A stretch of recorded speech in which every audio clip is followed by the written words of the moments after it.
comme ça. Alors, je ne vais pas revenir sur la notion donc, du salut, hein. Enfin, je reviendrai, mais donc d'une autre façon. Donc ça doit être un acquis, enfin un acquis, ça doit être. Il faut que vous y réfléchissiez. Mercredi prochain, on aura l'échange mensuel.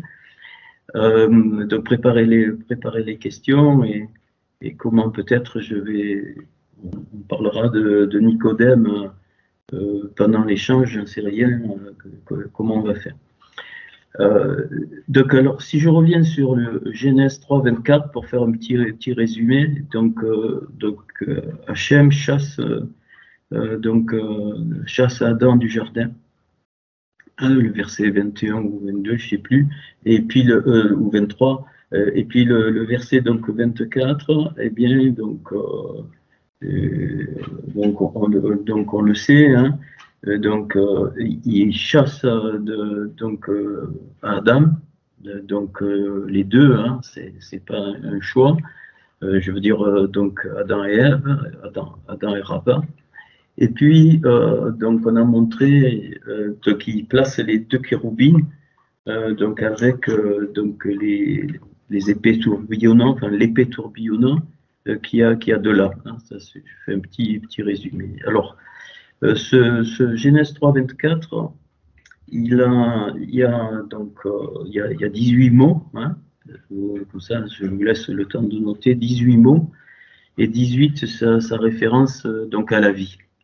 Donc, d'avoir mis à l'extérieur du jardin après la chute, c'est une grande grâce, une grande bénédiction, parce que, bon, premier point, ben, sinon on aurait été, on n'aurait pas éternel, entre guillemets, dans une dimension pour laquelle on n'a pas été fait. Hein,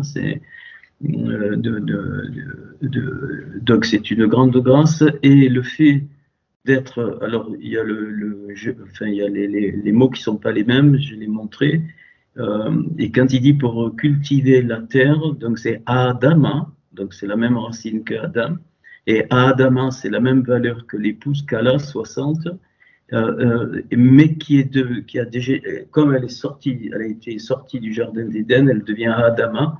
Donc c'est pour cultiver la terre ici.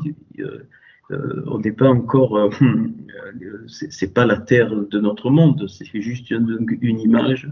C'est pour réparer l'épouse, parce que l'épouse, ben, à l'extérieur, elle est à Adama, alors qu'avant, elle est Eretz, dans le sens l'ensemble. Eretz, c'est la terre, hein, la terre d'Israël, le pays.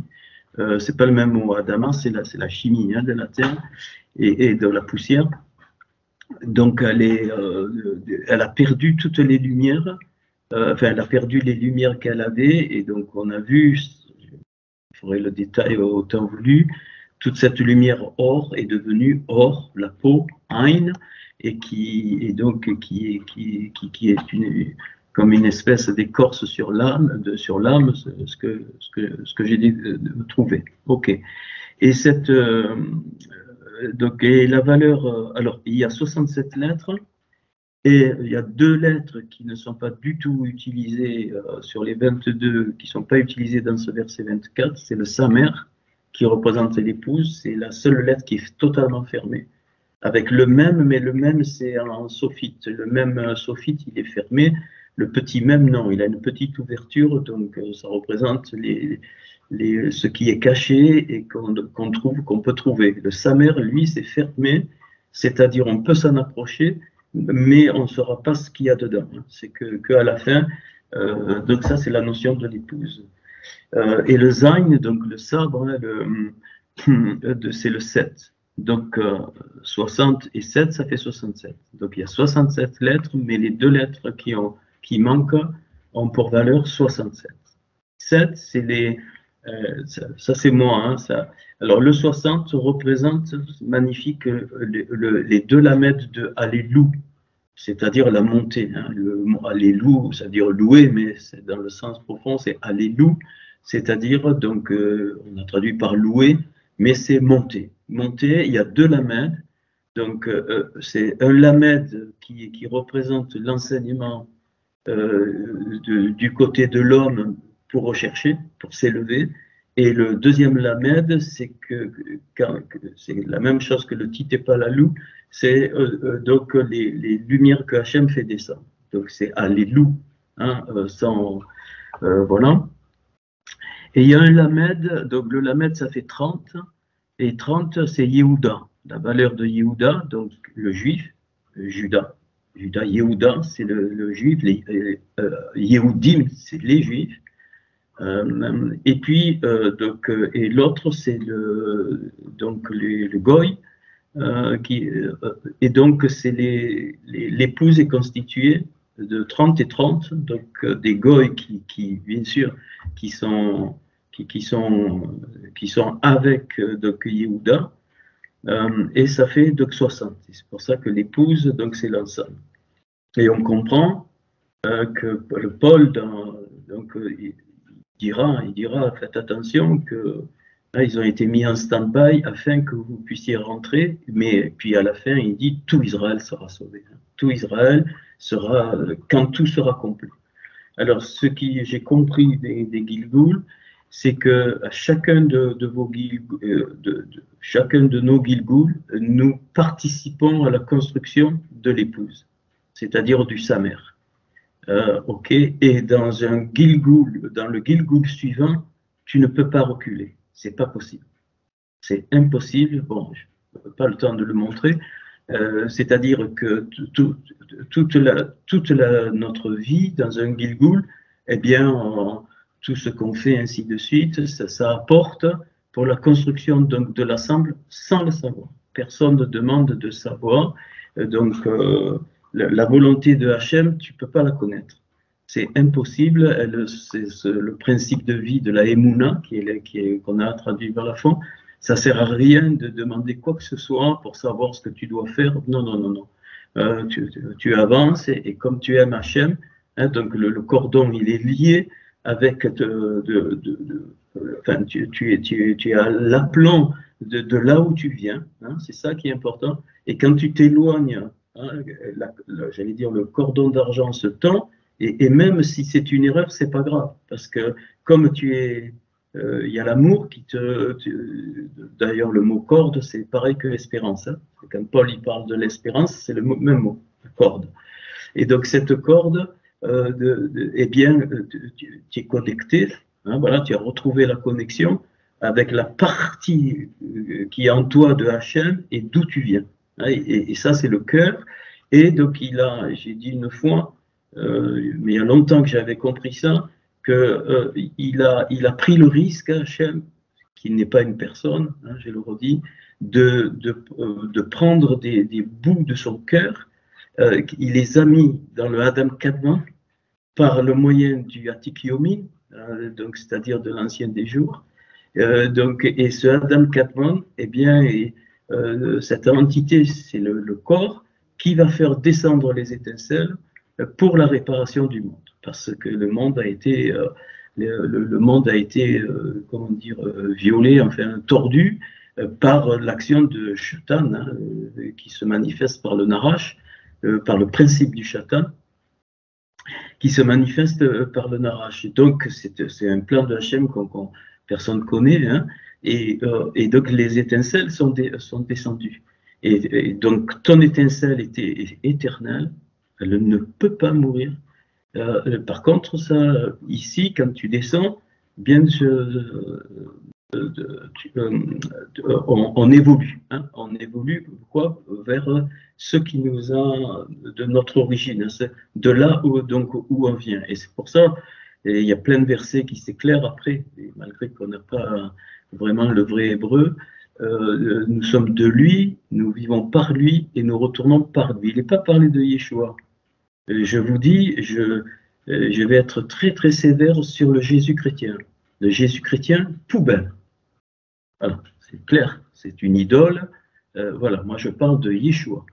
Donc de Yeshua, qui est le Mashiach, qui est venu il y a 2000 ans, pas de problème. Mais c'est pas parce qu'après les hommes l'ont divinisé et on en fait une idole qu'on doit, voilà. Et donc, dans ce Genèse 3, 24, rappelez-vous, il y en a d'autres, j'en ai d'autres, hein. J'ai pas tout donné, j'ai donné 2 partitions. Mais il y a d'autres partitions qui vont vous éclairer.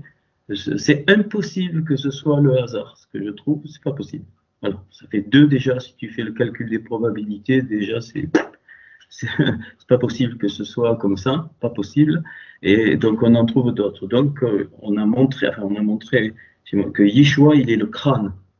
Donc le crâne du Adam Kadmon, et c'est pour ça qu'il est allé à Golgotha. Golgoleth, c'est le crâne. Golgoleth, d'où Galgal. Galgal, c'est ce qui est rond, ce qui tourne, et donc d'où le Gilgoul. Le Gilgoul, c'est la même chose. Tous les Galilée, ça vient de Galgal. Donc Gilead, pareil. Hein.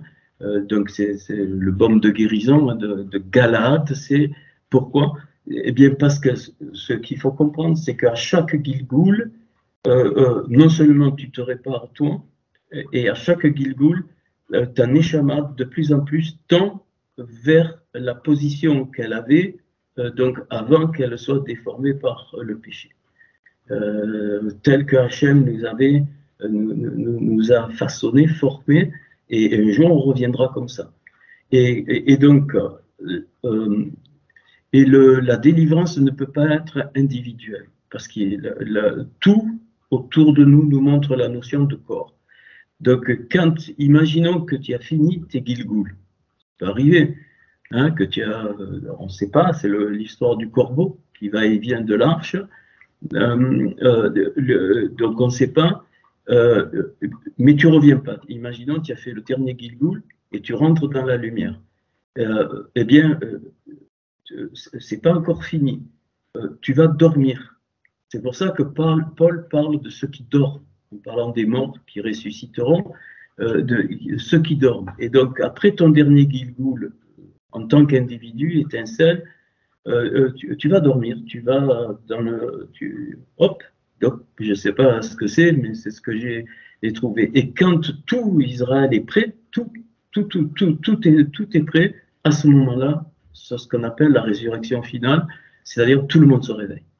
Enfin, ceux, et c'est donc maintenant tu comprends les versets de Paul quand il dit hein, que ceux qui sont morts ressusciteront premièrement, ainsi de suite, et puis tout est final. Et c'est ça l'enlèvement. L'enlèvement, c'est pas du tout Yeshua qui vient par le ciel et puis voilà. Non, pas du tout. Yeshua, il va être redévoilé au milieu de nous, au milieu des hommes. Même s'il est très particulier, parce que c'est le Mashiach, il sera donc dévoilé au milieu des hommes, et c'est à nous à faire les conditions pour qu'il se dévoile. C'est notre rôle, c'est le rôle de l'épouse. Et donc, et c'est pour ça que Paul parle de hâter l'avènement. Hein, c'est parce que, en fonction de l'épouse, de l'état de l'épouse, il vient ou il vient pas. Voilà, donc c'est pas figé. Et c'est pour ça qu'il est dit, nul ne connaît ni l'heure ni le jour. Alors, oubliez, c'est pas un Père Noël qui arrive du ciel et puis, non, c'est pas ça. Même le cheval d'Apocalypse, c'est que des symboles. Il faut bien comprendre. Et quand, alors ça, donc, et quand le Adama est cultivé et que tout l'ensemble, je dis bien, et c'est difficile pour nous les Occidentaux, le salut ne peut pas être, enfin le salut, la délivrance finale ne peut pas être individuelle, ça n'existe pas. Donc si tu as fait ton dernier Gilgoul, Hachem est juste, c'est ce que j'ai trouvé, tu vas te reposer, entre guillemets, hein, tu dors, ok. Et en attendant les autres, parce que tu fais partie avec les autres, on ne peut pas se dissocier. Et le nombre symbolique, c'est 288, hein, les 288 étincelles. Ça, c'est pas de moi, hein, c'est des grands sages à l'époque que j'avais appris dans la synagogue. Mais 288, c'est évident que c'est ça. Pourquoi? C'est 2 fois 144. Donc, les 144 000, donc 12 au carré. Donc, 12 au carré, les 12 apôtres pour les Goïs et les 12 tribus pour donc Israël. Et puis, Dans le Sod, il y a quand il y a la réconciliation entre Yaakov et Ésaü, eh bien, donc Yaakov représente les étincelles juives, entre guillemets, et Ésaü représente les étincelles des Goïs, mais qui reconnaissent Hachem comme leur Dieu, c'est-à-dire tout ce qui ne sont pas idolâtres, tout ça. Eh bien, bon, mais là c'est un sod, il y a un mot où donc, eh bien, Yaakov en transporte donc 72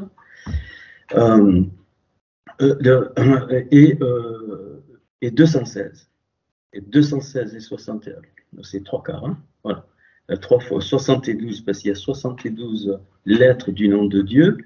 Donc la plus petite, c'est vraiment le prémisse de l'ensemble, c'est 72, qui est la valeur de la recette, de la grâce, de la bonté, de la faveur, et Gvoura, donc la séphira d'en face, elle fait 216, et donc il y a c'est symbolique, et 216, c'est Esav, Ésaü, donc, qui le transporte. Et quand ils se rencontrent, ils se réconcilient, ben, les 200, mais on ne peut pas le voir comme ça, il faut aller dans les valeurs, c'est beau, hein. Les deux, ça fait 288. C'est-à-dire que la réconciliation de Yaakov et de Esav, ça préfigure la construction, la restauration finale de l'œil de Hachem, la pupille d'Israël et l'iris, l'égoïme, tout réparé. Et donc, et c'est pour moi aujourd'hui, c'est ça l'enlèvement. C'est-à-dire, donc c'est la manifestation, puisque celle qui va être l'épouse, la fiancée, Paul parle de la fiancée, doit dévoiler les choses pour que le Mashiach vienne, c'est son époux dans le sens symbolique du terme, et bien le Mashiach lui dévoilera l'épouse. Et donc c'est comme ça que j'ai trouvé le 67e livre, ça m'a fait tilt parce que l'épouse, l'esprit et l'épouse disent viens, et donc c'est ça c'est les noces, mais les noces c'est pas un truc avec de la bouffe, c'est pas ça, hein, les noces de l'agneau. C'est ce que je suis en train de dire, c'est-à-dire c'est l'accomplissement final, c'est la réparation finale des juifs et des non-juifs.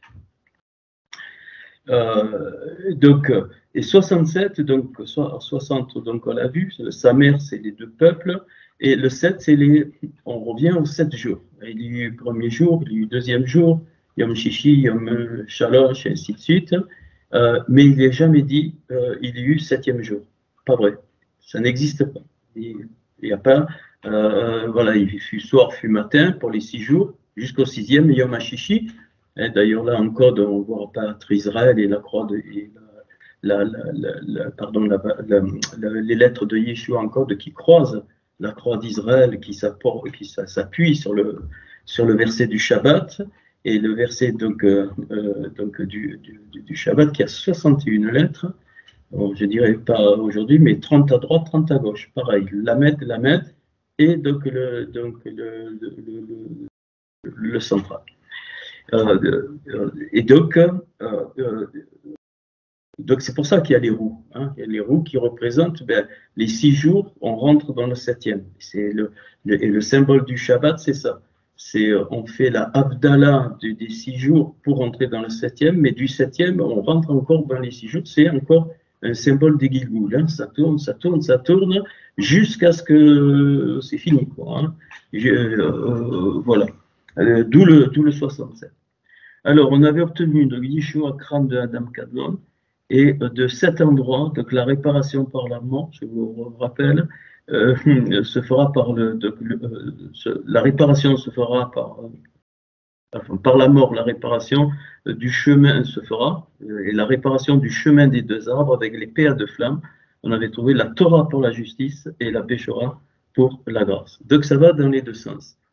C'est-à-dire que nous connaissons entre guillemets la grâce, parce que on est l'olivier sauvage qui vivons, donc, parce que nous avons accès à tout l'héritage des patriarches, comme il est dit dans l'Épître aux Hébreux, la loi, ainsi de suite. Et les Juifs, petit à petit,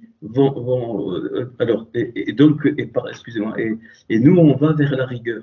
Mais les Juifs, ils ont déjà la rigueur de la Torah, et ils vont vers la recette de la grâce. Et la recette pour eux va totalement être dévoilée, suivant Zacharie, quand ils vont comprendre, hein, puisqu'il y a plein de textes, ils vont comprendre que Yeshua, il était le Mashiach.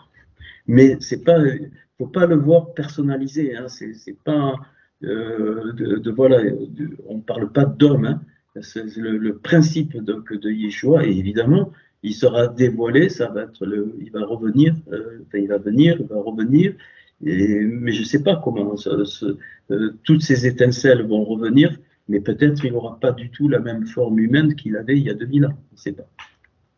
En tout cas, il est d'abord venu roi, mais caché, comme l'épouse, hein, voilà, sa royauté n'a pas été dévoilée, c'est pour ça qu'il ne répond pas à Pilate. Bon, en plus, il y a un jeu de mots là, mais il faut... ça a été long pour retrouver ça, mais bon, un jour je vous le ferai en hébreu, il faut aller en hébreu. Mais quand il revient comme roi. Il faut bien voir, hein. Et ça c'est clair, il revient avec Givor, c'est-à-dire avec vaillance, et il y aura des destructions. Hein.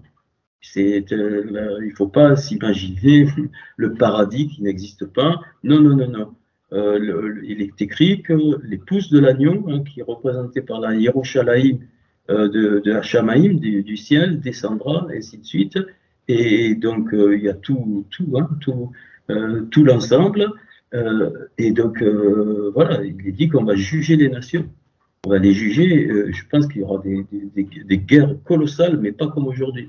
C'est-à-dire, comme le Mashiach sera là, il y aura, c'est quelque chose d'extraordinaire. Non seulement il va écrire ce 67e livre, entre guillemets, ça c'est ma façon de voir, qui n'est pas un écrit, mais et c'est le temple de la Roi Kodesh. Je ne sais pas s'il va se reconstruire, mais pour éradiquer totalement le reste du mal qui restera sur la terre.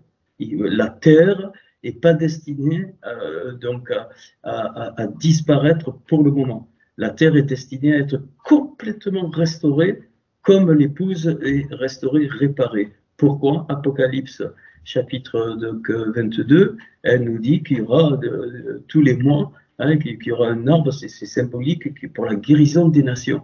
La guérison des nations, premier niveau. Hein. Donc on aura ce rôle, voilà, et le mal sera, avec son corps, tout le mal sera éradiqué de la terre.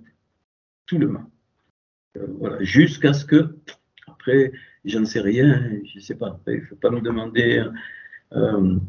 Voilà, donc la Torah pour la justice et la Béchora pour donc la grâce. Mais quand on recombine les lettres, eh bien, les chérubins, je l'ai vu, c'est les 3 couronnes, les 3 diadèmes qui donnent, et alors ça, et on retrouve le chemin, la vérité et la vie. Si vous avez regardé la planche, le chemin de la vérité ou la loi de la Emouna et la vie de la lumière, et donc on trouve le jardin, hein, le souffle du jugement dans le jardin, la connaissance de l'huile du pressoir, on trouve quoi? Gethsémané. Gethsémané, voilà pourquoi on le retrouve dans la Bémécoa, et puis le sang de la mort suivant le principe de la croix, le sang étant l'énergie des lettres, c'est pas du tout ce qu'on a cru, hein, c'est que cette énergie des lettres, eh bien, nous répare. C'est ça qui nous répare, parce que les lettres avec lesquelles on a été formé dès l'origine, c'était parfait, mais comme il y a eu tout l'ensemble à pécher, entre guillemets, eh bien, elles se sont toutes déplacées d'une façon ou d'une autre. Ok, et la démonstration, elle était, bon, j'ai eu des retours fulgurantes. Fulgurantes, oui, j'ose le dire, c'est pas de l'orgueil, c'est que les premières lettres des 66 livres, donc des 39 livres du Tanakh, plus les 27 livres de la Bémécoa, font pile 5469, la valeur de verset Genèse 3, 24. Ça, si vous me dites, ouais, mais c'est, ben, écoutez, c'est pas mon problème, c'est le vôtre. Hein. Voilà. Ok. Alors, avant qu'ils sortent, donc il faut être. C'est pour ça que le mot bara veut dire extérieur, créé. Bereshit bara, c'est le deuxième prémisse mis à l'extérieur. Parce qu'il y avait déjà, c'était pas encore là, mais la préparation de s'il y avait le rata, c'est-à-dire rater le but. Le rata, c'est pas le péchant et c'est pas le havon. D'accord? Le rata, c'est rater le but. Le havon, c'est l'iniquité, c'est-à-dire ce qui n'est pas équitable. Et le pécha, c'est la rébellion contre Hachem. C'est, voilà. Donc, Amalek, c'est pécha. Et rien d'autre. Pécha, voilà. L'être adamique, c'est rata. Donc, on a raté le but. Et, voilà. Et donc, même aujourd'hui, dans nos vies, entre guillemets, eh bien, si tu rates le but, que tu t'éloignes, c'est pas grave. C'est à un moment donné que, comme on a une conscience, tôt ou tard, ou dans un autre Gilgoul, ou dans ce Gilgoul, eh bien, tu reviens au point. Et ça, on appelle le retour, c'est la Teshuvah. La Teshuvah, c'est pas la repentance chrétienne, c'est des conneries. Et arrêtez de demander pardon. Arrêtez. Arrêtez ça. Ça n'existe pas. Ni dans la Torah, ni dans la Mémécoire, je vous le montrerai. Voilà. Ça n'existe pas. C'est la vraie Teshuvah, c'est le retour au point où on a vu qu'on a changé de chemin. Hein, ben, je me suis loupé. Mais Hachem, il ne te foudra pas parce que tu t'es loupé. Il y a un pasouk, pourquoi? Parce qu'il veut que tu réalises ta nature du moum. Le moum, c'est le défaut. Hein, c'est-à-dire qu'on n'est pas parfait, ça n'existe pas. Donc les gens religieux qui cherchent la perfection, c'est complètement à côté de la plaque, c'est une tromperie, une très grande séduction du principe de Hachata. Voilà, c'est clair, c'est net. Ça ne veut pas dire qu'on tolère les choses, non, ça veut dire qu'on avance et que c'est pour ça qu'il est dit 7 fois le juste tombe, 7 fois je le relève. Donc ça c'est clair. Donc on est dans le rata et voilà. Et parfois le rata peut nous amener au havon, c'est-à-dire à faire des choses qui ne sont pas équitables. Mais avant d'arriver au péché, le péché c'est beaucoup plus fort. Hein. Le péché c'est vraiment tu te lèves contre Dieu volontairement. Hein. En connaissance de cause. Donc là, c'est beaucoup plus, c'est pas pareil. Alors, qu'est-ce qu'ils ont fait? Eh bien, avant qu'ils soient sortis qu'ils soient sortis du jardin pour donc cultiver, donc pour réparer l'épouse, eh bien, ils se sont fait des roubrottes, c'est-à-dire des ceintures, et le mot roubrotte, ça vaut pile 611 la Torah. Ok, mais chose très très intéressante, donc ça va vous ouvrir. Comment s'écrit rougrotte? Ret, c'est la barrière protection. Le guimel, c'est le chameau, c'est celui qui avance, gamal, et c'est la même valeur que la sagesse. Orma 73, guimel, quand tu le développes, ça s'écrit guimel, la lettre guimel qui fait 3, le même qui fait 40 et le lamet qui fait 30. Ça fait 73, c'est la Orma. Donc, alors, si je traduis, je pense que tu vas aimer. Ils ont fait donc ils ont fait des loins, c'est ça, avec les feuillages, les ailés.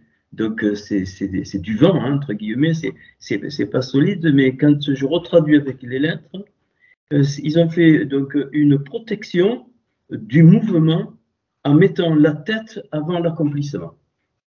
Voilà ce que c'est les rougrottes. Je vous le redis, protection du mouvement, donc pensez à la religion, hein, du mouvement en mettant la tête avant l'accomplissement. Et le mot Torah, qui fait aussi 600, s'écrit Tav, Vav, Resh et E. Donc, eh bien, donc, qu'est-ce que c'est? Alors, c'est la marque. Alors, je répète, le Tav, c'est la marque dont on pourrait redire protection du mouvement avec donc la tête avant la marque, c'est-à-dire le début avant la marque, le Resh. Bien, la Torah, c'est le contraire. Et c'est pour ça qu'il va faire des tuniques de peau pour qu'il n'ait plus ces gros grottes, mais qu'ils arrivent donc à la Torah. Et donc la Torah, c'est la marque entre guillemets de Hachem, des mondes d'en haut, qui précède le principe le Resh. Voilà ce que c'est. Et qui va souffler. Ça finit par un He, alors que dans les roues-grottes, il n'y a pas de souffle. Il n'y a pas de souffle. Ret, Gimel, Resh et Tav, et protection du mouvement, qu'est-ce que ça veut dire? Ça veut dire c'est une paralysie. Les roues-grottes, c'est un état statique. Donc protection du mouvement, on ne bouge surtout pas parce qu'on a tous les acquis de la vérité, on sait, il n'y a plus rien à apprendre. C'est ça, vos grottes. Et donc, le principe, il est mis, le principe dans le sens de la loi, le loi qui est mis avant la marque. Or, Torah, c'est le contraire. C'est qu'il faut qu'il y ait la marque, c'est l'arbre de vie, hein, donc la marque qui sort donc de Hachem et qui va générer le principe pour souffler. Donc c'est le contraire, c'est totalement dynamique. Et donc là, et c'est pour ça qu'il y a, donc je vous ai refait et c'est pour ça qu'il est parlé des kétanot, donc des tuniques de peau or, des tuniques de peau, c'est-à-dire or. Pourquoi? Parce que comme je l'ai déjà montré, eh bien ces tuniques, ces kétanot, elles vont au cours des différents Gilgul, ainsi de suite. Elles vont nous amener de l'état de peau, Ain, Vav, Resh, à l'état de lumière, tous ensemble définitif, Aleph, Vav et Resh. Donc il y a 16 lettres donc 16 lettres au total, 14 entre pour ce chemin. Et c'est pour ça que le mot peau, Ain, Vav, Resh, c'est les mêmes lettres que Ra, le mal. On part du mal. La peau totale, c'est le mal, mais c'est aussi la valeur de Roé, du berger. Donc ça veut dire quoi? Eh bien, ça veut dire du départ, eh bien, le premier principe de la réparation, c'est la notion de l'inverse, donc du ra, en rajoutant le souffle à ra, c'est-à-dire c'est l'inversion du mal. Dès le départ, il faut comprendre ce principe et inverser le mal, ça veut dire que le mal va se transformer. Tout ce qui arrive de mal, dans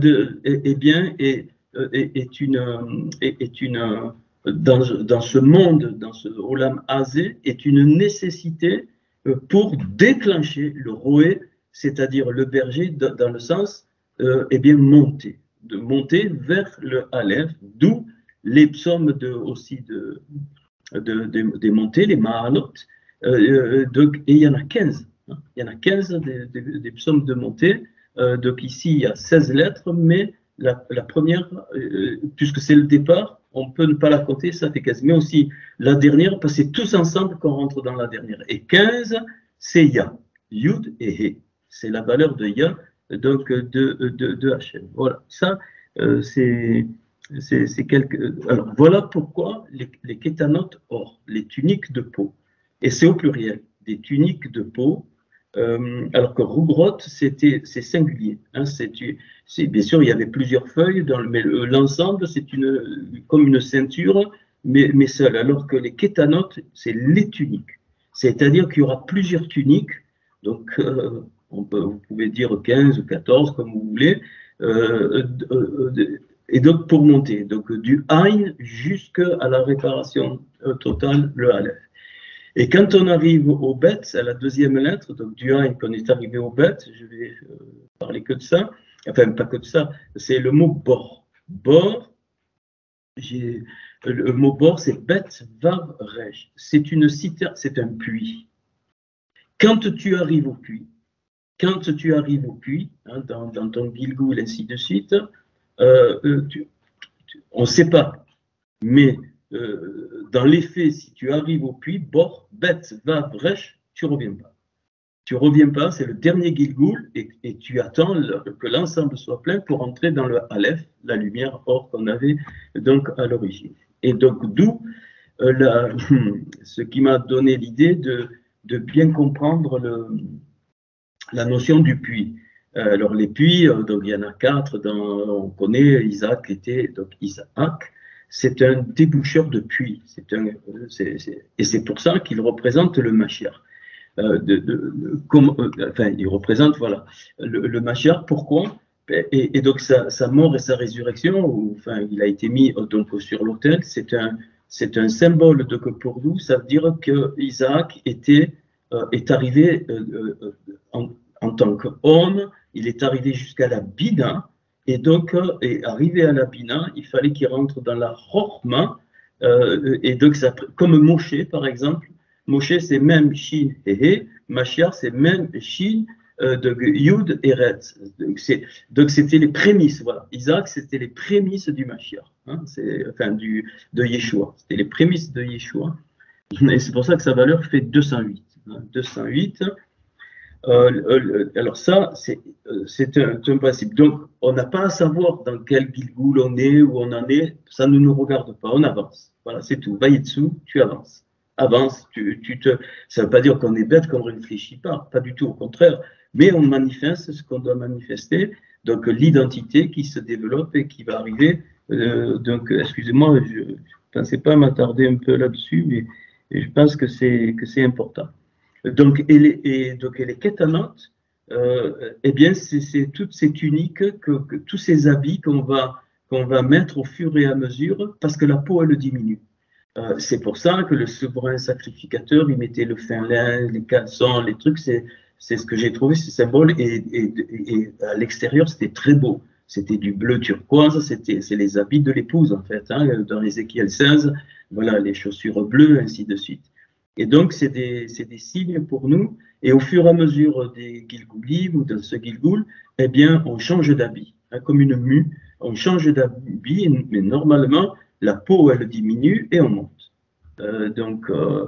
Alors, je ne vais pas tous vous les faire. Mais, par exemple, l'étape d'après du Ein, c'est le Samer. Et le mot doxor, donc on l'a en Genèse 19.2 ou dans Daniel 9.5, eh bien, c'est le mouvement, c'est rentrer. Rentrer dans des nouveaux habits. Et tu ne peux pas passer de l'habit de peau d'un coup à l'habit de lumière. C'est pas possible. C'est impossible. Voilà. C'est comme si tu prends un bébé et d'un coup tu veux qu'il ait 25 ans. Tu peux pas. Il faut un nombre d'années, petit à petit, petit à petit, petit à petit. Voilà. Donc je fais que ça. Donc c'est le mot sort avec et ça commence par sa mère. Ça veut dire quoi? Entrer, rentrer dans cette notion de la réparation d'ensemble. Donc, la lettre avant le Ein, 70, c'est le Samer, donc le 60. Donc, si tant que ton changement, tant qu'il n'y a pas un changement de mentalité, tu restes au Ein. Tu peux faire ce que tu veux, tu restes au Ein. C'est-à-dire, donc, la falsification de la source, et rien ne se passera rien. Pour prendre l'habit au-dessus, entre guillemets, eh bien, la première chose, c'est avoir la notion de l'ensemble. Voilà, c'est le Samer. Alors là, tu rentres, hein, le mot sort, ça veut dire donc rentrer. Bon, je peux faire juste avant, puis j'arrête, parce que sinon là, je ne vais même pas faire le début du cours que j'ai prévu. Mais parce que c'est pas le moment, je pense. Et avant le Samer, tiens le Noun. Nour. Noun, Vav, Resh. Nour. Nour, c'est quoi? Nour, c'est la flamme. La flamme qui étincelle. D'où le mot Ménorah. Ça vient de Nour. Nour, tu rajoutes même devant, c'est ce qui vient de la flamme qui brille. Donc, Ménorah, c'est le chandelier. Et la Ménorah, je l'ai montré dans l'heure de cours, je peux le refaire un de ces jours, elle transporte les 66 livres dans ses branches, avec elle a 66 éléments décrits dans Exode et qu'on retrouve dans les premiers versets des 5 livres de la Torah. Premier verset de Genèse, donc de Bereshit, premier verset de Shemot, d'Exode, premier verset de Vaïkra, Lévitique, premier verset de Bémidbar, Nombre, premier verset de Devarim, les paroles, Deutéronome. Ces 5 versets-là, ils ont au total pile 66 mots et ils se répartissent suivant les calices, je l'ai montré, on le refera si vous voulez, du chandelier. Donc ça veut dire quoi? C'est que dès que tu rentres dans la vision de l'ensemble, l'étape d'après, donc l'habit que tu prends, dans le contexte de l'ensemble, c'est pour ça que la Ménorah était dans le lieu saint et qu'elle éclairait quoi? Les 12 pains de proposition, 6 à droite et 6 à gauche, 6 pour la malédiction, 6 pour la bénédiction. Tout le monde a peur de la malédiction, mais le mot, c'est pas la vraie malédiction. Amalek sera Kala. Kala, c'est fini. Ça ne nous appartient pas. Là, c'est Arour. Arour, c'est une question de temps. La malédiction, les 6 tribus, c'est Arour. Et 6 tribus de Barour, béni. Donc il y a les deux. C'est la dualité du bien et du mal, mais qui est positive. Autant le Arour que le Barour. Donc voilà la lumière. Et c'est quoi? Ça veut dire quoi? Ça veut dire que toute la Torah et la Béchora qui est dans le chandelier nous aident à nous éclairer les uns les autres. Mais si tu n'es pas passé d'abord par le Samer, c'est-à-dire la notion de l'ensemble, tu peux pas, d'où la notion du don de soi. Total, ça ne veut pas dire la connerie de renoncement ou de se faire harakiri qu'on a appris dans les milieux religieux, c'est pas du tout ça. Pas du tout ça. C'est que ce que tu es de la part de Hachem, tu le donnes autour de toi. Et regardez, voilà. Et sans compter, et vous savez, et si tout le monde donne, tout le monde reçoit. Or, si tout le monde prend, ça c'est à moi, personne ne reçoit. Mais si tout le monde donne, voilà. C'est pour ça qu'il est dit, il y a plus de joie à donner qu'à recevoir. Et donc, vous voyez, alors après, vous allez vous placer. Donc, et c'est pour ça on est déjà dans le lieu saint, tu te rends compte? On est déjà dans le lieu saint au 3e habit. On part de la peau, on arrive à l'entrée, et donc le Noun, bien c'est la Ménorah. Ça y est, ça brille. Hein. Dès que tu as la notion de l'ensemble, tu vas briller de ta flamme particulière qu'Hachem t'a donnée. Et n'essaye pas de comparer les flammes. Hein. Il ne faut surtout pas, ça, je me bats avec ça, surtout pas. Voilà, c'est OK. Je stoppe là. Sinon, je vais aller trop loin. Comme ça, pour avoir la suite, vous me ferez un autre don. Je plaisante. Je plaisante surtout pas. Sinon, je vais mourir. Non, surtout. Je plaisante. OK. Alors, on va maintenant, on va prendre. J'espère que vous vous souvenez un petit peu des cours avant. Et ces tuniques apparaissent, c'est Kétanot en Genèse 3.21. Hein, Genèse 3.21. Donc, c'est Hachem hein, qui fait des tuniques de peau. Alors, je voulais essayer de ne pas du tout partager l'écran, mais je suis obligé. Donc, alors ça c'était un rappel, je vous l'ai déjà donné. Donc, ce qui est très très intéressant, donc, alors là pour nous, hein, c'est pour la génération d'Élysée. Donc alors évidemment j'ai développé pour que vous voyez les tuniques de peau. Hein. Donc ici c'est donc le Kétanot, j'ai pas mis parce que ça concerne que les tuniques Kétanot qui est ici. Et d'ailleurs Tan, tu vois, Tan c'est donné. Le Tan donné. Hein, il y a Hanan, Tan c'est donné. Donc c'est tunique, c'est on donne, hein, on donne à l'extérieur. Mais n'oublie pas que même si il faut bien comprendre que si on est tous dans ces dimensions il y a plusieurs tuniques, mais tu reçois, sans même t'en apercevoir, tu reçois. Parce que si on est tous dans le tan, donc c'est au pluriel, qui est tanot, et on donne quoi? Là tu peux mettre un aleph, on donne la lettre. Quelle lettre? La lettre c'est-à-dire notre identité, parce qu'on est constitué de l'être. Donc, les énergies, tu donnes à ton frère, à ta sœur, mais je ne parle pas d'argent, je ne parle pas de ça. C'est-à-dire, comment tu donnes? Tu donnes en étant toi-même, en étant authentique et en développant eh bien, ce que tu sais faire, ce que Hachem a voulu, pas en essayant de copier pour avoir une espèce de gloire, moi de ci, moi de là. Non, non, non, on n'est plus du tout là. Et voilà, déjà, le principe des kétanotes, c'est ça. Et si tu remarques bien, la marque, elle est au début et à la fin. C'est magnifique. Hein, donc, Kétanot, la marque ici, elle est au début, c'est la marque de Hachem. Donc, Tan, tu donnes, de quoi la lettre, et c'est toi la lettre. C'est ta marque à toi que tu donnes. Hein. Hot, c'est la marque, le signe, ton signe à toi, tu le donnes. Particulier, pas n'importe où, n'importe comment. Ben, à un moment donné, ça se présente, voilà, il y a quelque chose qui sort de toi, de ton identité et qui va vers l'autre. Bon, ça c'est. Et on avait montré, rappelle-toi, que Moïse, David et Eliaou, donc ici, donc Moïse représente la Torah, David les Téhilim, et donc Eliaou la Béchora, mais c'est surtout que ça faisait 411, et 411 c'est Élisha, donc la génération d'Élisha, qui vraiment, je suis plus que convaincu, se prépare, hein, c'est ce qui représente l'épouse, je ne vais pas y revenir, et bien quoi, elle va, ensemble, elle va réparer le taureau qui fait aussi 400. Hein, voilà, c'est juste donc un rappel.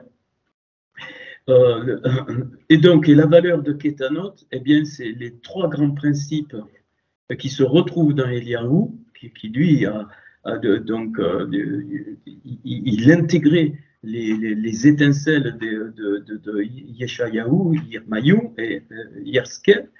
Donc, alors, Yeshayahu, c'est la délivrance. Hein, c'est tu le vois ici, tu as exactement les lettres de Yeshua, Yud de Shin, donc Vav, Ain et Ya. Donc, c'est le Yeshua de Ya, c'est-à-dire la délivrance de Ya, c'est Esaïe. Ok. Et sa valeur, c'est 401. 401, c'est Et, tout le contenu. Donc, c'est tout, voilà. Yirmayu, ça veut dire donc, désigné par Ya. Qu'est-ce que ça veut dire désigné par Ya? Ça veut dire que tu es désigné dès que l'étincelle est descendue. Tu as été désigné pour quelque chose de particulier. Dans tout ce que tu fais, même quand tu dors, même quand tu manges, même quand tu te réjouis, même quand tu sors, c'est ça, Irmaïou. Et donc forcément, quand tu es toi-même, quand je dis toi-même, parce que tu veux être, mais ce que Hachem a voulu que tu sois, forcément, ça va déranger autour de toi.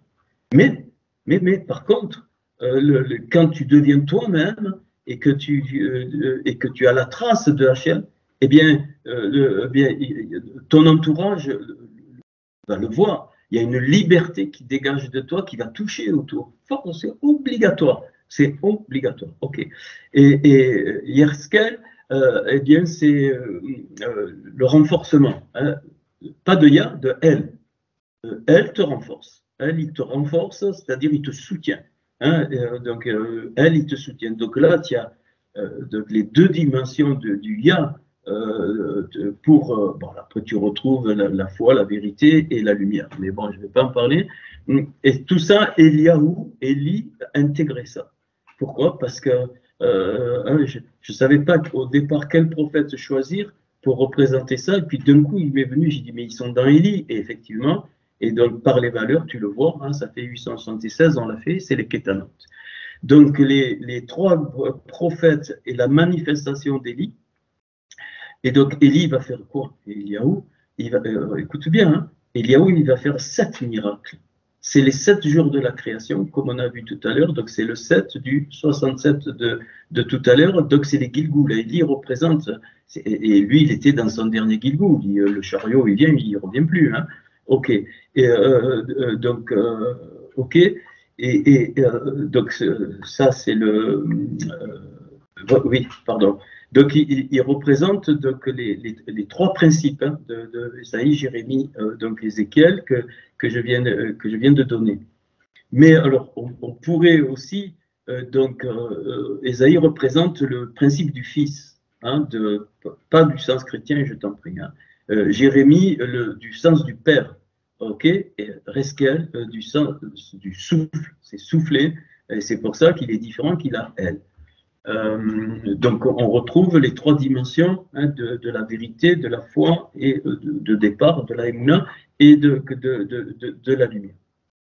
Ok. Élisée, donc l'épouse qui est ici, fera 14 miracles. Le double d'Élie. 14, qu'est-ce qu'on a dit? Entre le Aïn et le Aleph, entre les deux, donc il y a 14 lettres qu'on fera au moment voulu, qui sont ces habits, ces tuniques, et qui vont te faire monter, je ne sais pas quand, mais qui vont te faire monter vers ce que tu es vraiment, d'où tu viens, et c'est pour ça que c'est 14, 14, c'est David, c'est la valeur de David, et c'est la royauté. Et la royauté, c'est notre identité. Donc là, il faut bien comprendre ça, c'est les caractéristiques de l'épouse d'Élisée. Hein, donc ce que je viens de dire sur Ésaïe, Jérémie, Ézéchiel, c'est trois axes fondamentaux, mais il y a plein de choses à partir de ces trois axes. Je le redis, le Fils, le Père et le souffle, mais pas la Trinité, hein, c'est une connerie, je ne parle pas de ça. Hein, c'est des principes qui étaient dans Adam Kadmon, hein, et c'est avec ces principes-là que l'Adam Kadmon a tout façonné, tout l'univers, a tout façonné, les âmes, ainsi de suite, ainsi de suite. Alors après, ça c'est encore un résumé, je voulais donner, donc c'est Genèse 3, 21, magnifique.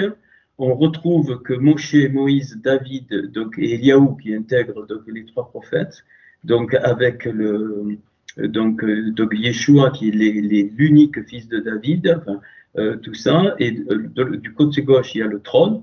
Moïse était lié au trône de Kisekavod.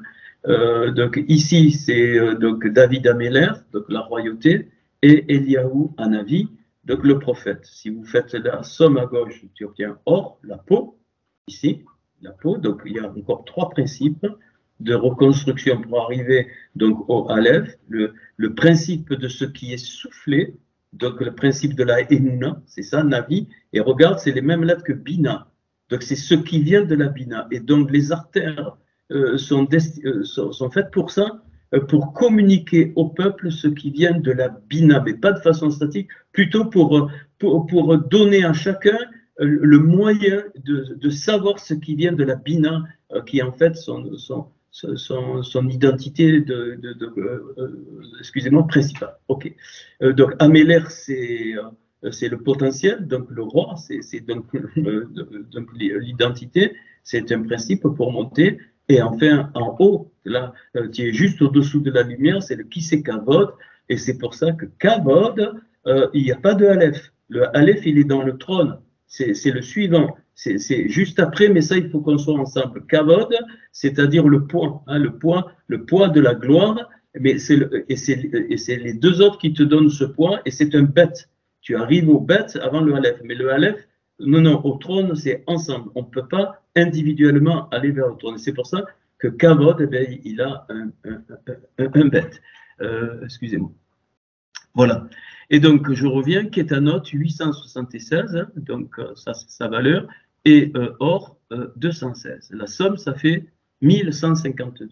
Alors, je ne l'ai pas mis, je ne sais pas pourquoi, mais je crois que 1152, ça m'arrive à vérifier, il me semble que ça fait 36 fois 32. Si je me souviens bien, oui, 36 fois 32, qu'on pourrait réécrire 2 fois 24 au carré. Ça, oui, je m'en souviens bien. 24 au carré, pourquoi? Parce qu'il y a les 24 trônes qui sont destinés à Israël, c'est ça, hein, les 24 trônes d'Apocalypse qui sont mentionnés. Donc, voilà. Avec, bon, on ne peut pas le faire ce soir, je vous donne donc la vue d'ensemble. Donc, 11,52, c'est ça, hein, ça fait 24 au carré fois 2, sinon 36, 32. Voilà, donc 36 c'est Era, donc d'où les lamentations, donc, et là c'est 32 c'est le cœur. Donc le livre de lamentation est un livre du cœur, on va y revenir, hein, parce que ça va être long, le livre de lamentation, ça a été déjà, mais on fait des virages, et après on fera pas une synthèse, mais on va voir avec les 19 femmes, je vous les promets, on le fera. Donc voilà. Donc, alors, or, 11,52. Donc, là, je reviens. Hein, je reviens ici. Donc, tu peux rien dire. Le 11,52, donc, c'est la valeur des tuniques de peau mentionnées dans Genèse 3,21. Ça fait 1152. Tu vérifies, tu fais ce que tu veux, mais voilà. Or, 11,52, alors, il sort pile dans l'expression extraite de Esther, chapitre 2, verset 7, et Hadassah hi Esther. C'est-à-dire tout le contenu de Hadassah se manifeste et ou devient Esther, qui veut dire caché. Donc la reine Esther, hein, qui est cachée, et tu le fais, 401 plus 74 plus 16 plus 661, ça fait 11,52. Donc c'est pour ça, c'est comme ça que j'ai trouvé que le futur livre, je l'ai appelé Hadassah, mais le nom de l'épouse, que personne ne connaît, et l'esprit et l'épouse disent bien, c'est Hadassah. Et donc, c'est la myrte, c'est un arbre qui s'appelle la myrte, qu'on trouve dans Zacharie, et ainsi de suite. Donc ici, tu peux dire que c'est Dassa, avec l'article, tu peux le relire, et le Samer, il est au centre du Dalet et du Hé. Mais je vais comment dire, l'expliquer d'une autre façon, qui est pas mal aussi. Donc, tu sors le Samer ici c'est 60. Hein, Samer, ça vaut 60, il est tout fermé. Donc, et 60, c'est Akala, donc c'est-à-dire l'épouse, et donc pardon, et les autres lettres symétriques, le E, le Dalet et le E, donc il peut se lire de deux façons. Ada, Ésaïe 11, verset 8, qui veut dire étendre la main. Donc,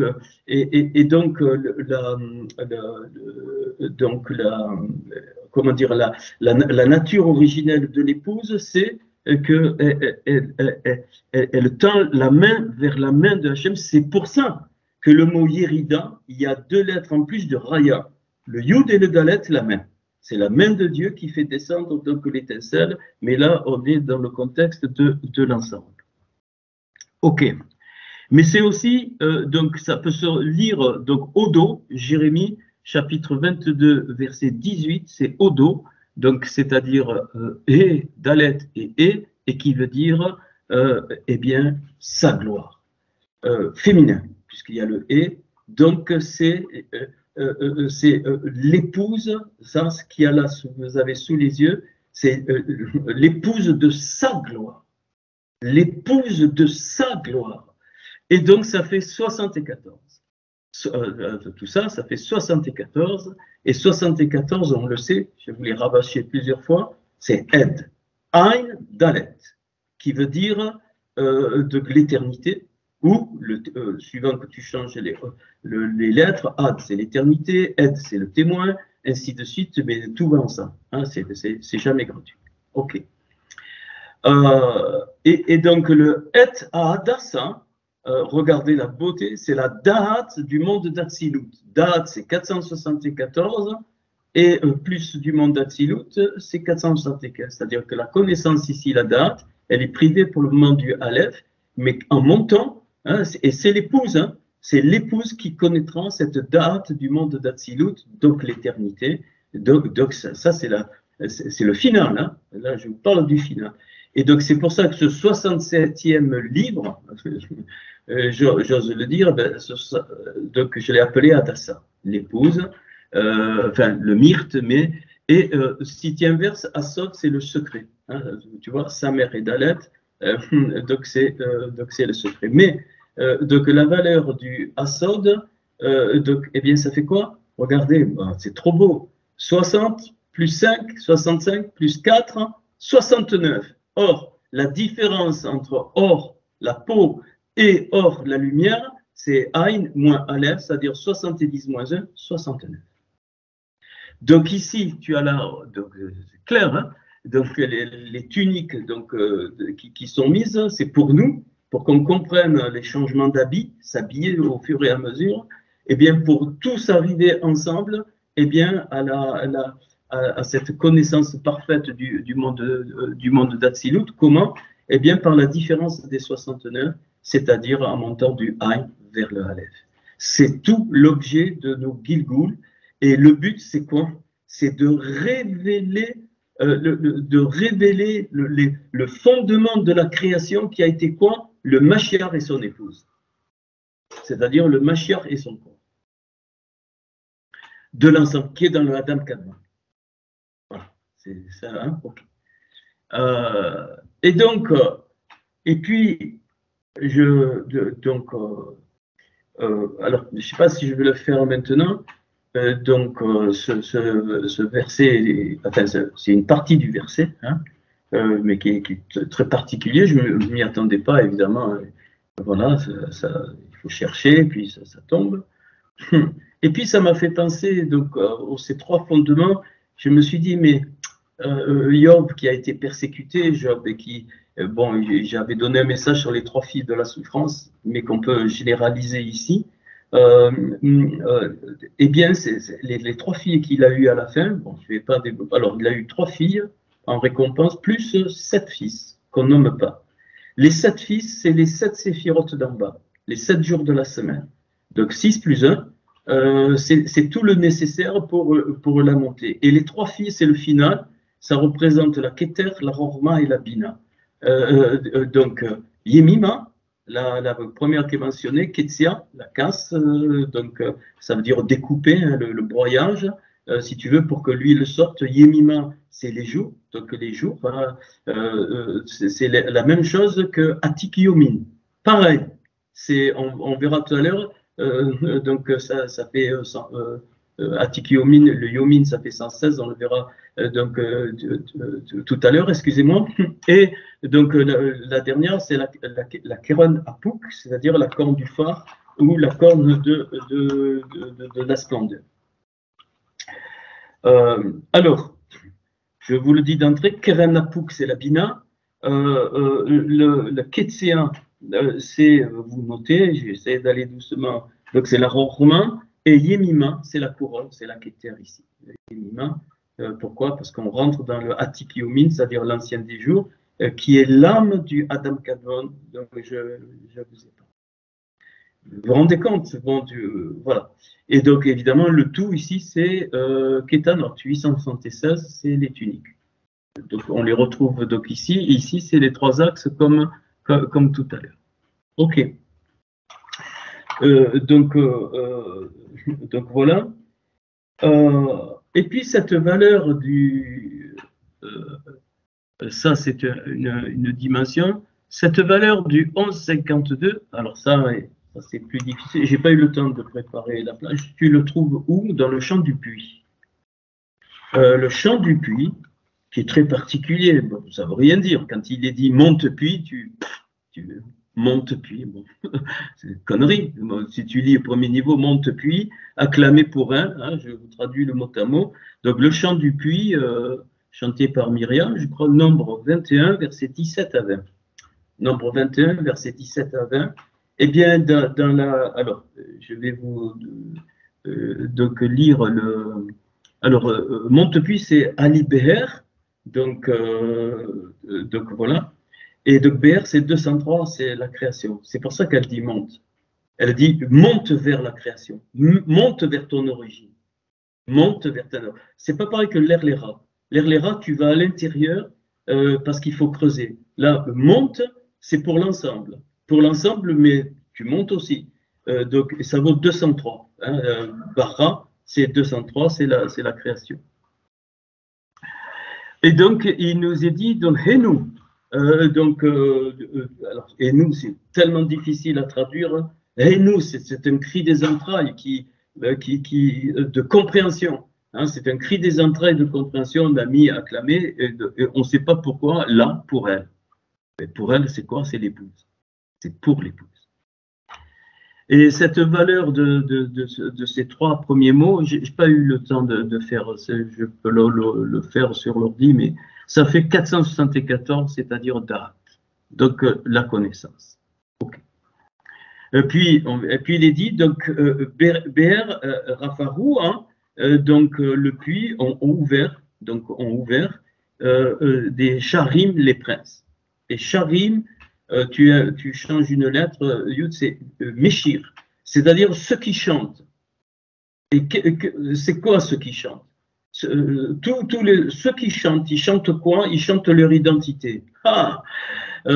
C'est les princes, c'est pour ça qu'ils Charim, c'est les princes, mais Meshir, c'est-à-dire ceux qui chantent.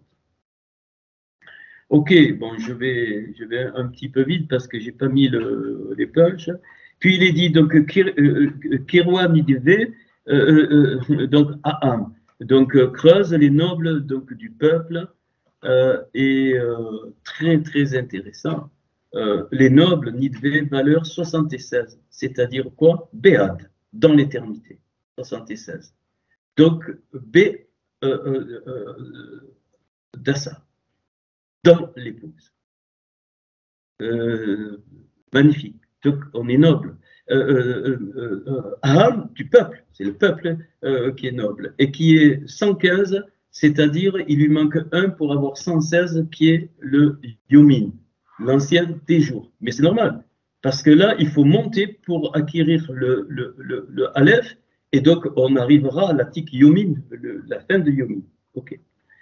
Et puis, les deux autres mots, ils font pile 1152. C'est la valeur bimekokek, c'est-à-dire dans le sceptre, donc, et bemi shanotam, c'est-à-dire dans leur bâton. Et la racine de mishanotam, c'est la ressource, c'est Mishnah, la ressource, le soutien, c'est ce qui façonne, et ça a la racine du Mashiach. Ok. Le sceptre, donc, vous m'excusez beaucoup, je n'ai pas eu le temps. Donc, Bémir Okek, eh bien, tu peux le relire sous la forme Rok, c'est-à-dire Ret et Kouf, et Kouf et Mem. Hein, il y a deux Kouf et un Ret et un Mem. Mais tu le relis, Rok, c'est la loi, et Kouf, c'est du réveil, la loi de se lever, la loi de la résurrection. Donc, le sceptre, c'est la loi de la résurrection finale. Ou quand on va rentrer dans la lumière, et le bâton, donc c'est la Mishnah, c'est la ressource qui vient de quoi? De l'huile de la Rochma du Mashiach. Donc c'est pour ça que c'est les mêmes lettres que Shemen, il y a les mêmes lettres que Shemen, et donc les mêmes lettres que Neshama. Et c'est pour ça que dans les psaumes, il intervient le mot Neshama n'intervient jamais. Alors je vais vous les montrer, alors que Nefeshi, Nefesh intervient plusieurs fois, parce que c'est sur la Nefesh qu'on travaille, mais la Neshama n'intervient qu'une seule fois. Pourquoi? Parce que dans la Neshama, écoute bien, comme l'étincelle est une partie de la divinité, ta Neshama, sinon elle ne pourrait pas être une Neshama, elle contient une partie du Mashiach. Tu entends? Elle contient une partie du Mashiach. Tous, on a une source du Mashiach, et c'est pour ça que le mot chrétien Meshéri, qui a été utilisé la première fois dans le livre des Actes, il veut dire petit Mashiach. Donc notre Neshama contient la notion d'un petit Mashiach. Alors tu oublies les conneries d'onction, pas d'onction, de débilité mentale totale. Voilà. Et ta Neshama, eh bien, oui, elle a une onction, elle a un rayonnement. Tous ceux qui produisent par leur Neshama, les artistes, les musiciens, il y a une onction, c'est obligé. C'est quoi? C'est une chevelure, un rayonnement. Hein, c'est les cheveux, c'est l'expression de la beauté, l'expression de qui tu es. C'est magnifique. Et ça, pourquoi je vous donne ça? C'est parce que la génération d'Élysée, où elle rentre là-dedans, où elle s'en va. C'est très carré. Hein. Elle ne peut pas exister sans ça. Pourquoi? Parce que la génération d'Élysée, elle doit manifester 14 miracles. Les 14 lettres entre la peau et la lumière, 14, c'est la royauté, mais de l'ensemble. Et c'est pour ça que quand le mort, il a touché les os d'Élysée qui était mort, il a ressuscité. Il a ressuscité. Pourquoi? Parce que il avait ce sceptre, Élysée. Donc le sceptre, c'est-à-dire il avait la loi de la résurrection. Donc Roc Kum, hein, c'est donc la loi de la montée. Donc sans orgueil, sans rien. Pour ça, il faut arrêter de se mettre sous un boisseau, il faut arrêter de mettre la lumière cachée. Moi, je suis humble. Non, non, non, non, non, c'est de la médiocrité, ça. Tu dois être excellent dans ce que tu fais, excellent dans ce que tu as à cœur, l'excellence. C'est la nature de l'épouse qui se prépare. Tu es revêtu d'habits magnifiques, quel que soit l'habit où tu en es, on s'en fout. À un instant donné, voilà, tu es revêtu comme l'épouse. C'est pour ça que l'épouse, elle s'habille bien, hein, même dans le monde. Voilà, et puis les habits changent jusqu'à la lumière totale, parce que le Mashiach, qui est représenté par les bâtons, et c'est pour ça qu'il est dit monte, puis. C'est-à-dire, monte à la source de ta création, sinon ça ne veut rien dire, un puits, il ne monte pas. Voilà, donc je l'ai traduit comme ça. Et donc le total que du chant du puits, hein, que tu peux extraire, tu peux vérifier, nombre 21, versets 17 à 20, que le chant du puits, il a 12 mots donc, et 47 lettres.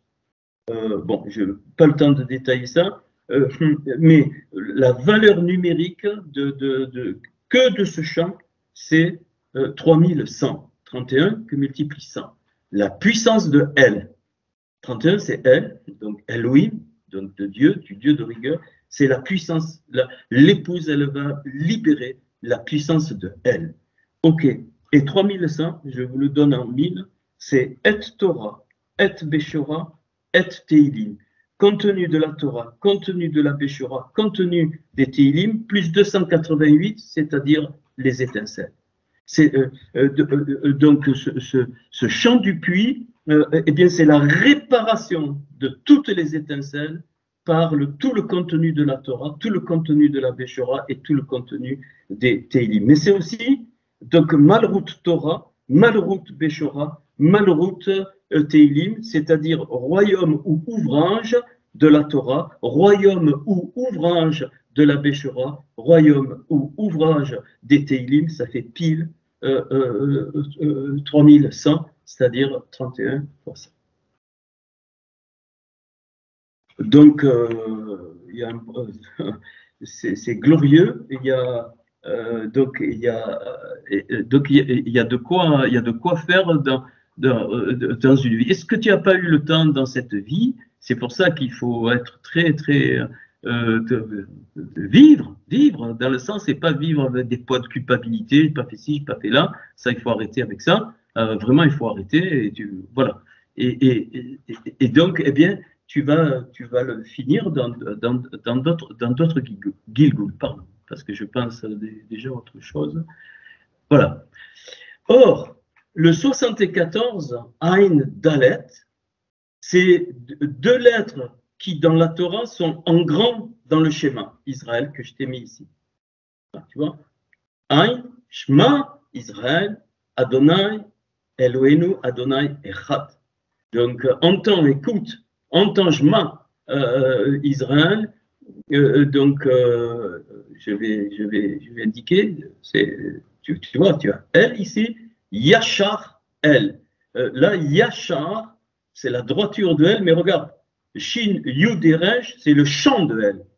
Le chant de Elle au travers de l'épouse originelle, qui n'est pas Esther, parce qu'Esther, elle le représente ici sur la terre. Hein. Mais les deux sont forcément liés, hein, ça c'est évident. Mais donc la droiture de Elle, en fait, c'est le chant qui vient de quoi? De Hadassah. C'est le chant qui monte de Hadassah, qui passe par Esther, mais pour retrouver. Et voilà pourquoi elle fait deux banquets. Donc, on m'a posé la question, je te donne la raison, elle est là. Donc, Shema Israël, Adonai, donc Eloheinu. Eloheinu, c'est notre Dieu, c'est du n'importe quoi. C'est bon, bien sûr, on dit notre Dieu, nous, c'est notre, et donc Elohé, donc c'est Dieu. Mais la valeur t'indique quelque chose de magnifique. 102, c'est Emouna. C'est quoi Eloheinu? C'est l'ensemble qui comprend que l'origine du principe de vie, c'est ça, pardon, l'origine du principe de vie qui est la Emouna, qui lui donne cette vie à l'ensemble, à l'épouse, à ce que tu veux. Alors, on peut dire Elohenu. Elohenu, c'est pas Elohim. Elohenu, c'est une dimension incroyable. C'est quasiment l'équivalent du Titepalalou. C'est-à-dire, tu montes, le vav s'accroche et ça descend par Abinu, c'est-à-dire notre Père. Là, c'est Elohenu, notre Dieu, bien sûr, mais pas dans le sens, oui, tu es notre Dieu. Non, non. Et d'ailleurs, il n'est pas mis ton Dieu, mon Dieu. Non, non, non. Elohenu, c'est pluriel, alors qu'au début, c'est singulier. Écoute, Yachar. Or, j'ai oublié Israël 541, Kohelet. C'est-à-dire, Kohelet, c'est nous, l'Ecclésiaste. Kohelet, c'est les assemblées qui reconnaissent le Dieu d'Israël et Israël. Les deux qui sont joints. Donc ici, c'est la Emouna. Entre parenthèses, Yod et Vavé ici, Yod et Vavé qui repris 26 et 26, c'est Ben. Donc le principe de l'extraction, qu'on appelle le Fils, le principe de l'extraction de quoi? De la Emouna qui donne vie totalement à l'épouse finale, Israël, donc et Kohelet. Ok? Donc Erat. Erat 1. Fini, voilà, ça revient 1. Et c'est par l'épouse que ça se fait. Alors pourquoi après le reste? Donc Aïn, Dalet, qui sont en plus grand dans la Torah, c'est unique, 74, et Adassa fait 74. Aucun problème. Et Dalet, sa mère, et He, ça fait 74. Donc le nom de l'épouse et le nouveau livre, le 60e livre, eh bien, il va manifester quoi? Cette éternité de l'épouse, l'Aïd et le Dalet. Et si je regarde un petit peu, ici, c'est quoi? Regarde. Shema, tu peux le retraduire Shem, le nom de Aïn, de l'œil, le nom de la source. Le nom de la source, ça fait 70. Qu'est-ce que c'est qui fait 70 ici? C'est le He, le Samer et le He. Donc, Assa. Donc, ça veut dire quoi? Donc, excusez-moi. Donc, Assa, ça n'a pas de signification, mais la symétrie, elle est parfaite. Et sa mère, donc, et, ça fait 70. Et donc, ça veut dire que le secret de l'épouse, il est entouré de deux souffles. D'où les deux souffles. C'est pour ça que quand Eliaou est parti, il y a eu Élisée, il dit si Élie dit à Élisée, si tu me vois, vous connaissez l'histoire, il dit pas tu recevras la double onction, connerie encore, lamentable. Tu recevras la double bouche, le double souffle, c'est-à-dire tu auras la révélation du nom de l'épouse cachée pour des derniers temps. Élisée, c'est la dernière génération. Voilà pourquoi tu as et sa mère. Et tu vois que le Samer, il ne s'est pas ouvert, il ne peut pas s'ouvrir. C'est une forme de soutien, mais de cacher. C'est-à-dire, d'où la gloire de Dieu, c'est de cacher les choses. La gloire des rois que nous sommes, c'est de les sonder. Tu dois sonder. Par les deux souffles, tu sondes autour du Samer. Tu atteindras jamais le Samer parce que c'est totalement fermé. Mais par contre, ça va avoir des conséquences incroyables. Incroyable, plus tu t'approches du Samer et plus des choses donc, vont se passer. Et puis quand tu regardes ici, donc ici c'est Aleph et donc Ret, donc je le traduirai, alors ça veut dire frère, Ar, mais aussi ça veut dire autre. Et quoi? Aleph, Ret, Dalet, l'autre porte. Quelle autre porte? Esther, pas de problème. Elle est cachée, mais on dévoile des choses. Mais l'autre porte, c'est la révélation de Hadassah. Le Dalet, il vient ici. Ce Dalet, il vient ici. 4. Ce Dalet, il vient ici. Et donc, c'est la révélation de la porte de Hadassah. Et là, tu es où?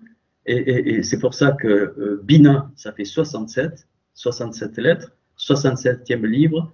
Tu es dans la Bina. Quand il y aura le dévoilement du Mashiach, l'enseignement par le Mashiach sera tel qu'à un moment donné, on rentrera tous dans la Bina. C'est-à-dire dans le bord, le bet, le vav, juste en dessous du Aleph. Et quand on rentre dans la Bina au fur et à mesure, quand c'est complet, on part tous dans la Rorma et on ne revient plus. Enfin, on ne revient plus. Fini. Il n'y a plus de... Ok, je vois que l'heure retourne. Alors, je ne sais pas si vous voulez...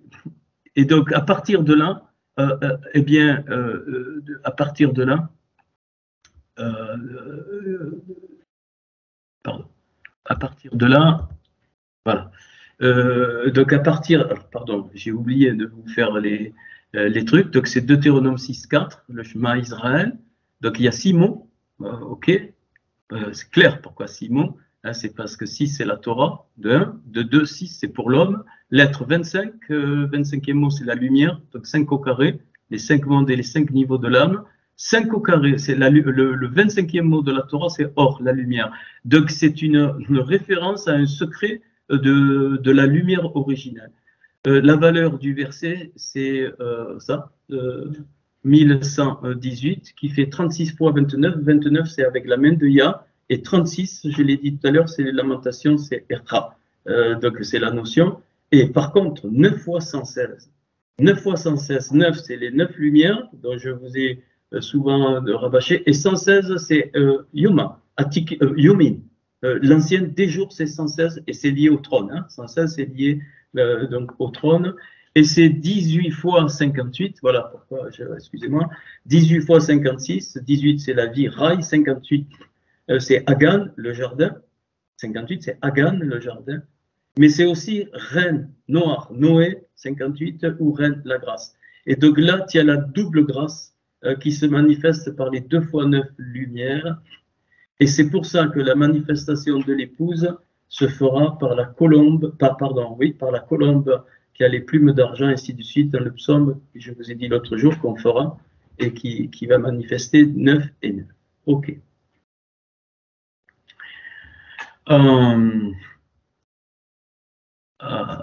Et donc, à cause ou grâce à ce 9, je ne vais pas le faire. Je le ferai une autre fois. Vous notez les questions qu'il y aura. Donc, je vais juste vous montrer l'ensemble. Eh bien, comme le psaume 150, c'est le final, eh bien, et que donc Adassa, c'est l'éternité, c'est le final, ben, je suis allé voir le psaume 150 que vous connaissez tous, d'accord.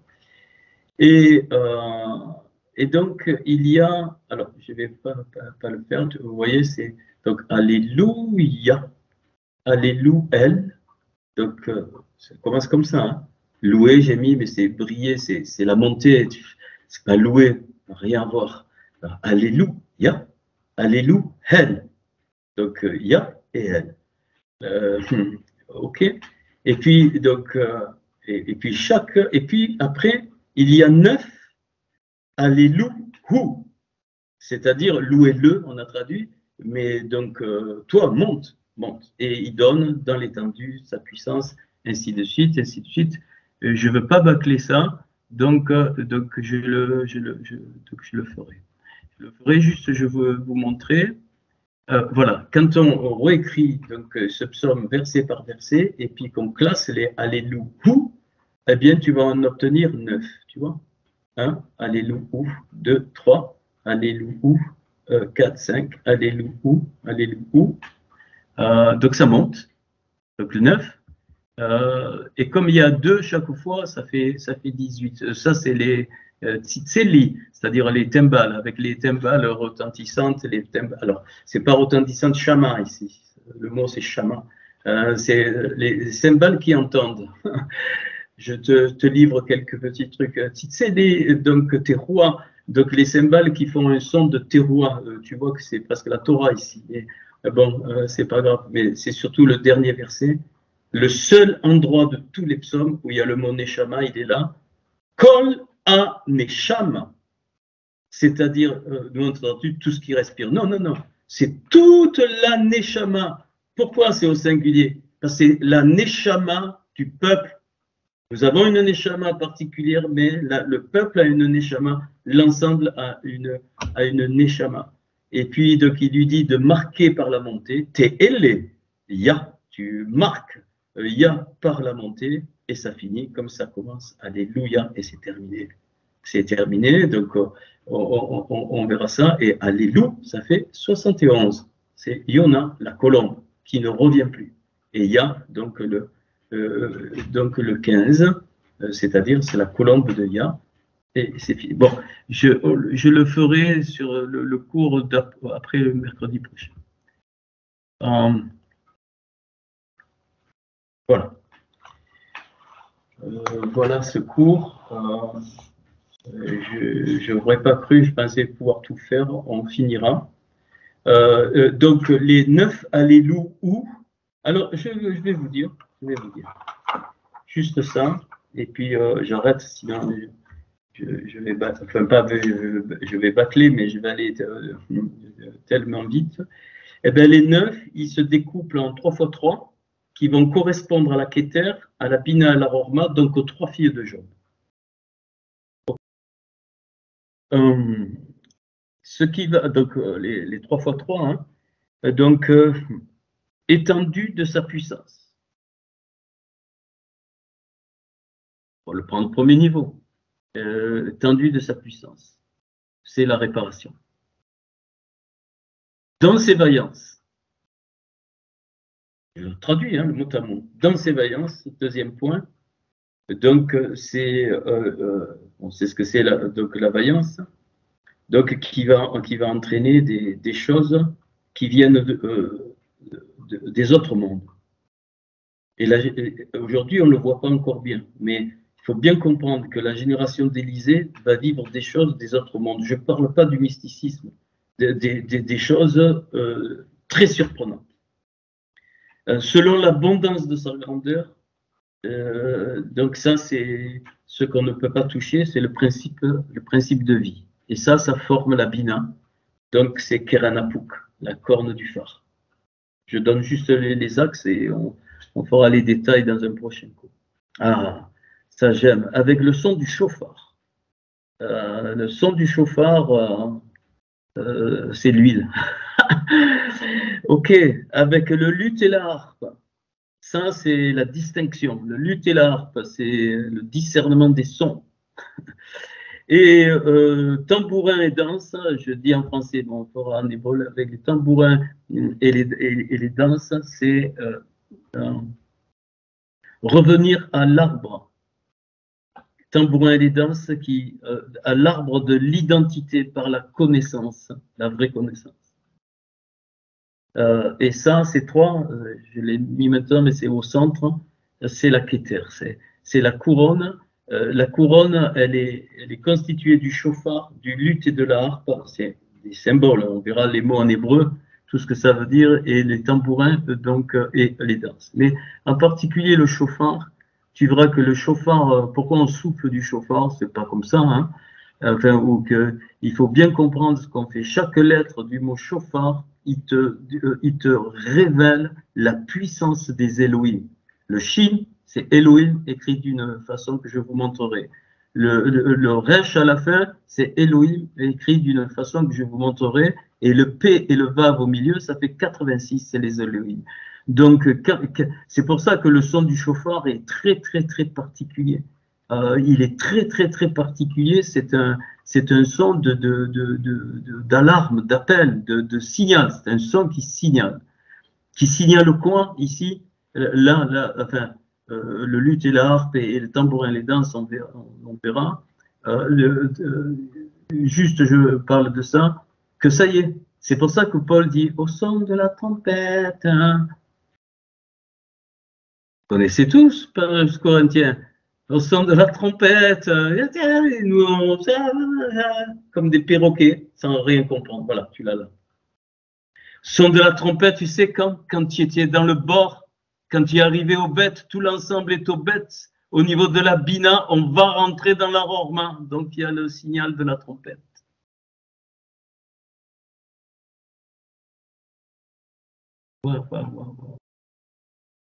Et puis la fin, cordes et flûtes. C'est le Naoum, ce qui est soufflé. C'est, on verra, souffle de Hachem. Tiens, allez, je vous le laisse celui-là. Vous allez le trouver, certains vont le trouver. Chez Paul, ils vont le trouver. Les cymbales qu'on entend et les cymbales qui signalent. Hein, je vous mets un peu sur la voie. Hein. Si je n'ai pas l'amour, je suis un airain qui résonne, une cymbale qui.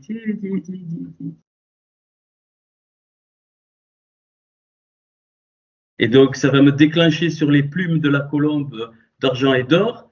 Et là, je vais tout démonter de ce que tu as appris des 9 dons et des 9 fruits. Tout. Pas ce soir. Sinon, on s'arrête à minuit.